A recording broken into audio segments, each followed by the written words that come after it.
Hello, welcome. This is Raina Biswas from the Heritage Academy, and today we have with us Mr. Vir Sanghvi, eminent journalist and writer. And without any further delay, I would like to jump into the very first question. Sir, thank you so much for your time. Thank you. And you have been in the industry for so long, and like through decades and through changing reading patterns and attitudes. So, how have you reinvented yourself as a journalist? I haven't. I'm with the same. I haven't really. I haven't reinvented myself at all. I'm the same old, ancient, about to expire person. And you have covered quite a few avenues from food to travel to lifestyle and politics. So, which field would you say you have enjoyed the most? I find that regardless of what you're doing, whether you're reviewing a film, writing about a meal, interviewing the Prime Minister, it doesn't really matter. You have to bring the same dedication, the same hard work to it. If you're a journalist, then every story matters. What's more challenging? Well, every story is equally challenging. The challenge is not really the story. The challenge is within yourself. You have to give it your best.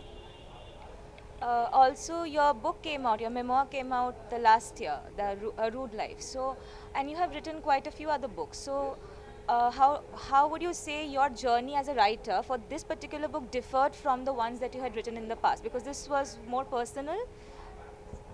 That's actually a very good question. Yes, I think when you are a journalist, you're used to writing about other people, reporting events. But when it comes to writing about yourself, that's much more difficult. So it was not something that came easily or naturally to me. You're right. And also, while in your session you were talking about there is a dearth in food literature. So, why do you think there is a scarcity in food literature at the moment? Why aren't people? Is it because people are easily getting information of Google? They can just read 2 lines and just know what they want, or they don't have in the interest to know in depth. So, why do you think there's a scarcity of that? I'm not actually, I didn't say that. I'm not sure there is really a scarcity of food literature. We're in the middle of a food boom. Suddenly, everybody wants to write about food.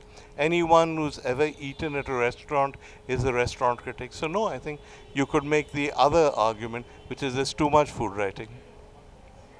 Okay, and last question to you would be what is the highlight of your career so far?